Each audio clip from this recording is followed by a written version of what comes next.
Double Kettlebell Strength Aerobics. Today's session consists of 5 exercises and lasts 20 minutes, with exercises being performed on the minute. You will need 2 snatch-sized kettlebells. Make sure to perform a mobility warm-up before beginning this practice. Perform 5 one-arm cleans on each side. Make sure to achieve a solid rack position in every clean. Your upper arm should be connected to the torso, abdominals braced, shoulders packed down. The back swing on all the movements can be performed with thumbs forward or thumbs back. The thumbs forward position makes it easier to pack the shoulder. Next lift is one-arm jerk, 5 reps each side. If you're not familiar with the jerk, another option is to perform the push press.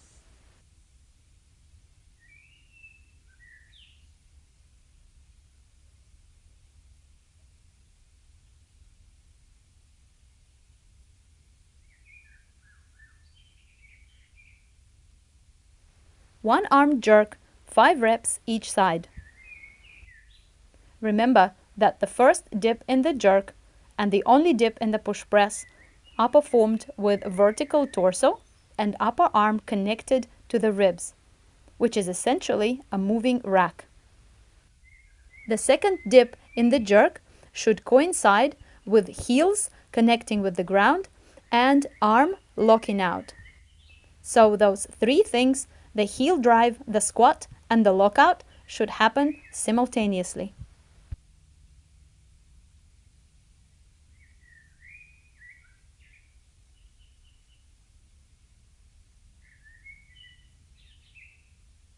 The next lift is one-armed racked squat.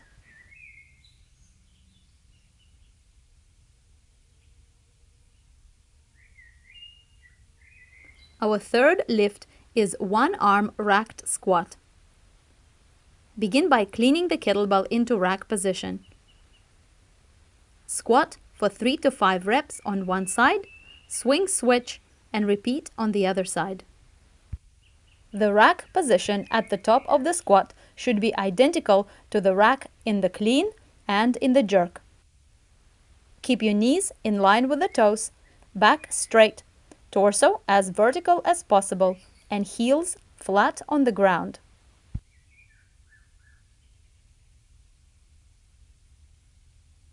The next lift is one-arm swing, 5 reps each side. The next lift is one-arm swing. If you have the time after the squats, complete a few reps of bodyweight good mornings. Focus on hinging deep and squeezing the glutes at the top. One-arm swing, 5 reps each side. Aim to achieve a vertical plank at the top of each swing. Then wait until your arm connects to your torso before hinging back. The vertical plank at the top of the swing is the same vertical plank that we assume in the rack position for clean, squat, and jerk. Our final lift is one-arm half snatch. The main difference between regular snatch and half snatch is in the half snatch, the recycle is performed through the rack position. So you will drop the kettlebell into the rack before dropping it into the backswing.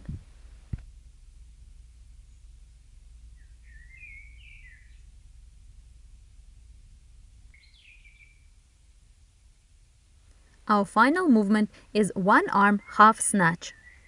5 reps on each side. Here I am demonstrating power snatch with an under squat. In today's practice, I will be alternating between power snatch and regular hardstyle snatch. The under squat in the power snatch serves the same purpose as the under squat in the jerk, which is to allow you to lift more weight by getting under it. You can use either form of the snatch in this practice, or like me, alternate between the two. On the backswing, Remember to keep your arm connected to the torso.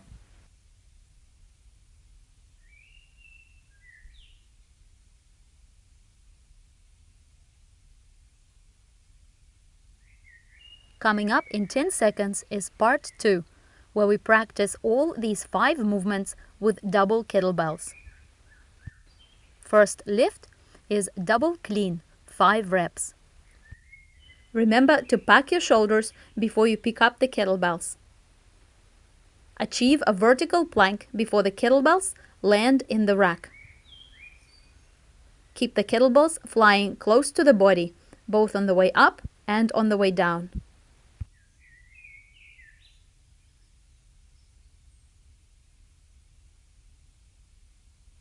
During the rest period, it is best to avoid standing still or sitting down.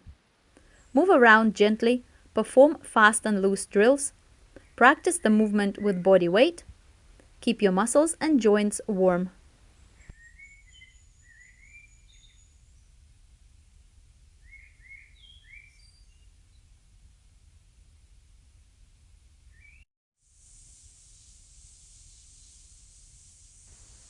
Second lift, double jerk, 5 reps. Focus on keeping the kettlebell's path vertical. Your elbows should be moving through the front and not flaring out to the sides, both on the way up and on the way down. In the second dip of the jerk, called the catch, try to simultaneously strike your heels into the ground and straighten your elbows overhead. This will add stability and strength to your jerk.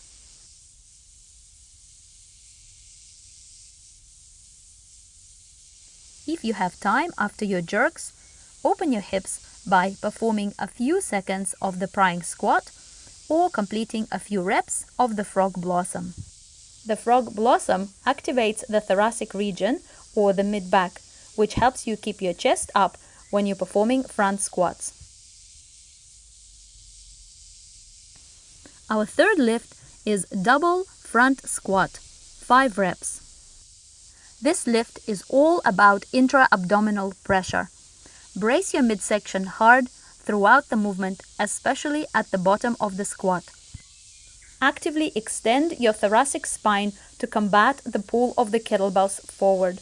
Your back should be straight from top to bottom. The next lift is double swing. Here we will focus on snapping the hips and achieving a vertical plank at the top of every rep. Remember that while we straighten and bend our knees during the swing, our elbows should always be relaxed, never bent and never purposefully locked out.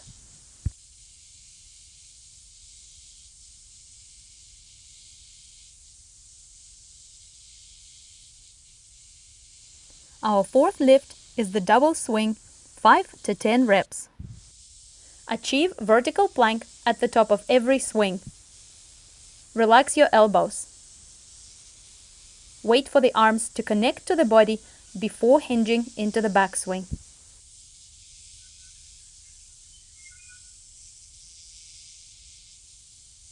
Our final lift is double half snatch.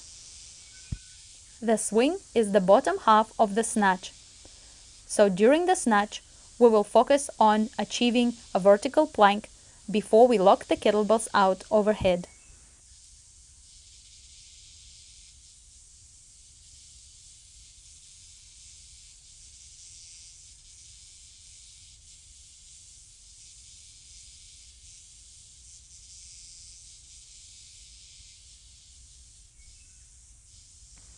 Our fifth lift is double half snatch, 5 reps.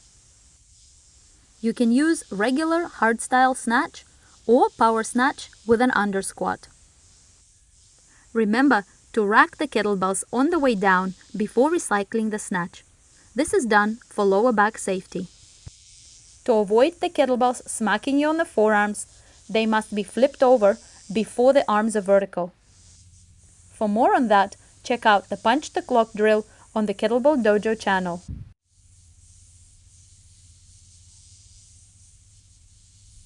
The third part of our practice consists of a chain, where we perform all of the 5 exercises for 1 rep each without putting the kettlebells down.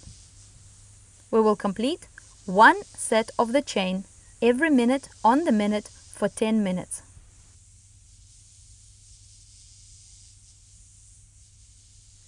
Minute 1. Perform clean, jerk, squat, swing, and half snatch.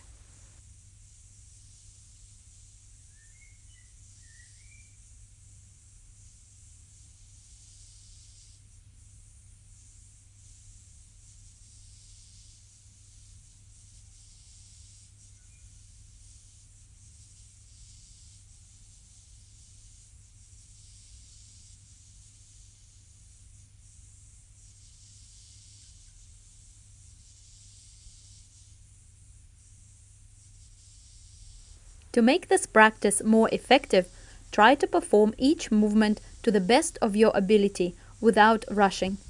This is the perfect opportunity to practice perfect technique. Remember that you can use push press instead of jerk and regular snatch instead of power snatch.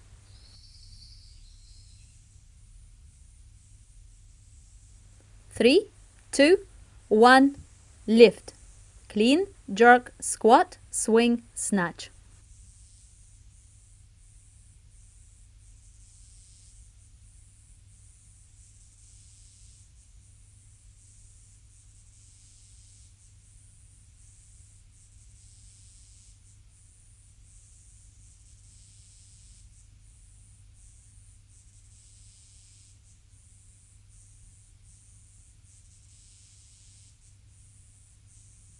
You might need to change your stance throughout this chain.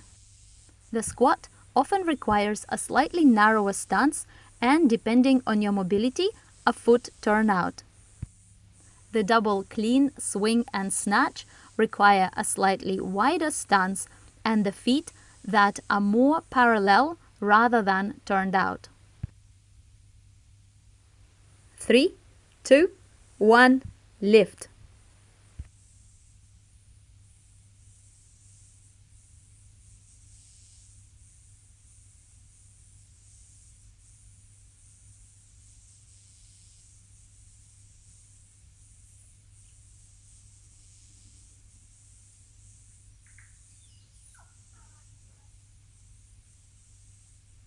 You may have noticed that I don't move my feet at all throughout the entire chain.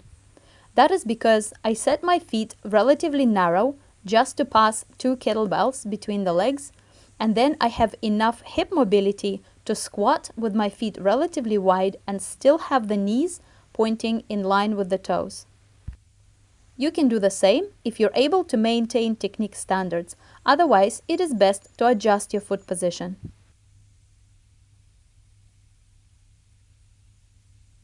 3, 2, 1, lift.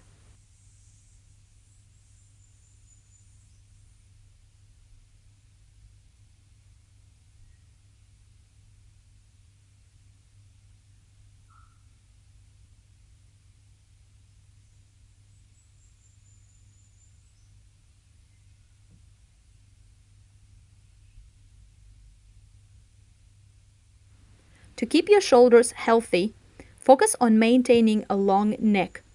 Pull your shoulders down, away from ears, and avoid shrugging them at all. In the next 2 sets, we will focus on keeping our neck as long as possible.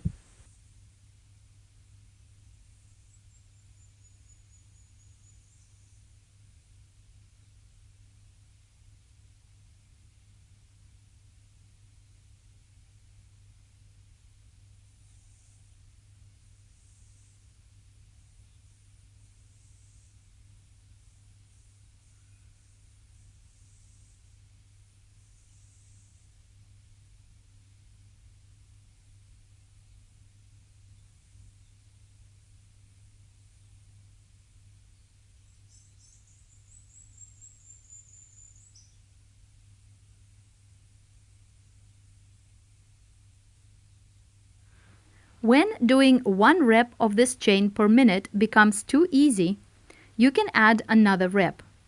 I will demonstrate 2 reps of the chain in the next set. You're welcome to join me if you wish.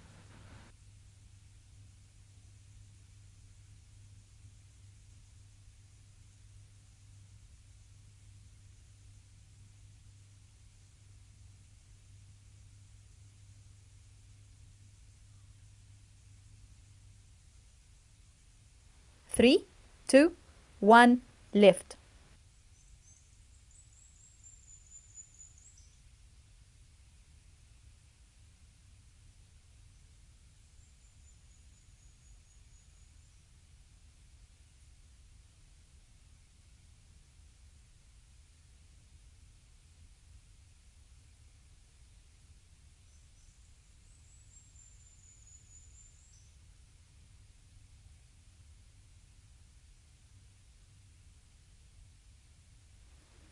If you found this easy, you can start adding a second rep to the other sets.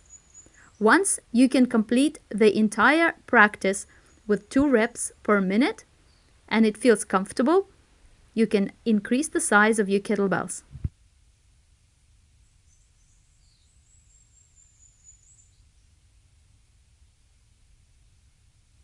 3, 2, 1, lift.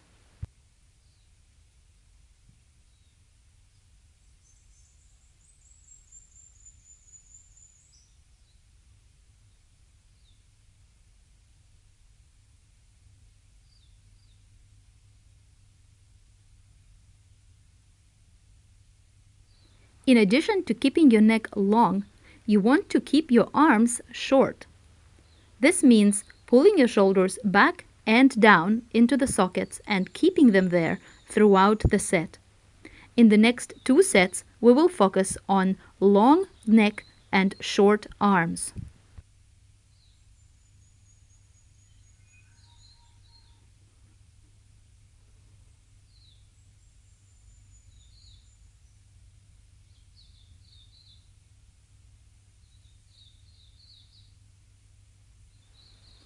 Three, two, one, lift.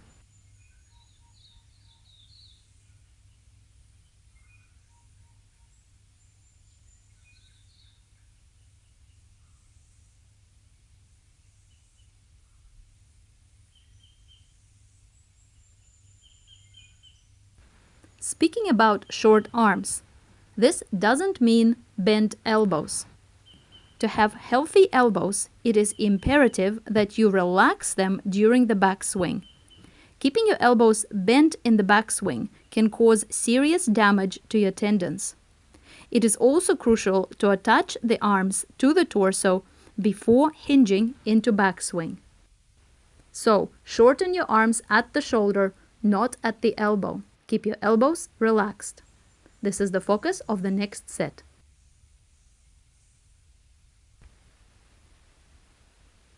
3, 2, 1, lift.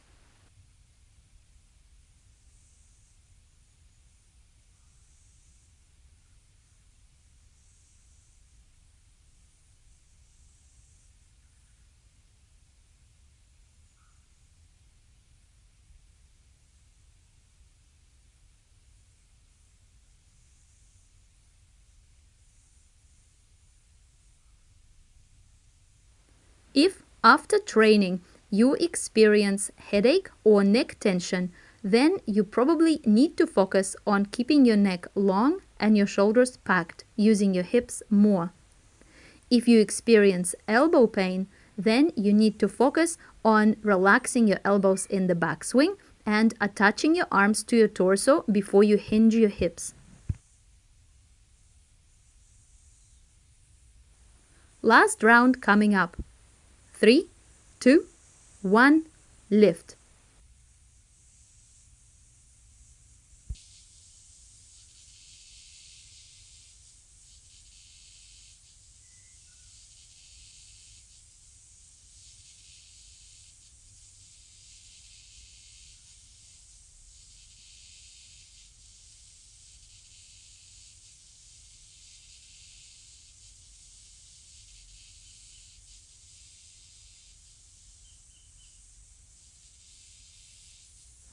This is the end of part 3 of our practice. Again, if you want to progress, build up to performing 2 reps on the minute for 10 minutes comfortably, then go up a kettlebell size. The final part of this practice is optional, and it is for back strength and rotator cuff health. The final segment should take no more than 4 minutes. Here we will perform 2 rounds of bent over rows, 5 to 10 reps, or chin-ups, 5 to 10 reps. For lifelong shoulder health, try to include a few sets of rows or chin-ups in most of your sessions, or on alternate days. You don't have to go heavy, but your body will thank you. Not to mention, you will build beautiful back musculature and excellent posture, both of which improve your overhead lockout as well. When performing bent over row, make sure that your torso is horizontal, meaning that your hips and shoulders are at the same level. This will ensure that you're using your middle and lower traps, which are the correct muscles, rather than the upper traps, which is not what we want. In between sets, perform a brief chest stretch or a lat stretch. I am going to perform a child pose on kettlebells, which is an excellent position for improving overhead lockout and stretching the thoracic spine. Breathe through your nose and push down with every breath out. Since we have another set to go, it is best not to hold the stretch for longer than 20 seconds. And now we will complete another set of bent over rows, 5 to 10 reps on each side. During the one-arm bent over row, notice how the path of the kettlebell is not straight up and down, but in an arc, starting below the shoulder and moving up toward the hip. Pulling the kettlebell more toward your hip rather than up towards your chest ensures that you're using your middle and lower trapezius as well as your lats. Lack of strength in these 3 muscles is responsible for most shoulder and postural issues.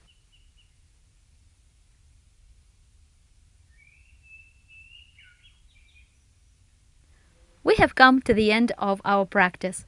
Thank you for joining me. If you have comments, questions, or requests, please place them down below.